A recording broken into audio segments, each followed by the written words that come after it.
কান্না করছিস নাকি? না তো, কান্না কেন করবো?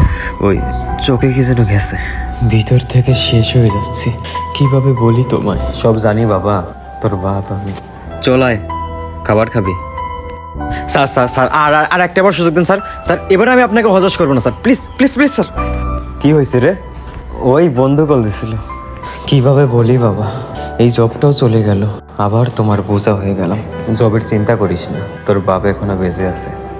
যেটা বলতেছিলাম, আমার বন্ধুর সেলের অফিসে কিছু এমপ্লয় লাগবে, তুই একটু খোঁজ নিয়ে দেখ। কি রে, তুই ঘুমাস না এখনো? এই তো এখনই ঘুমাই যাব।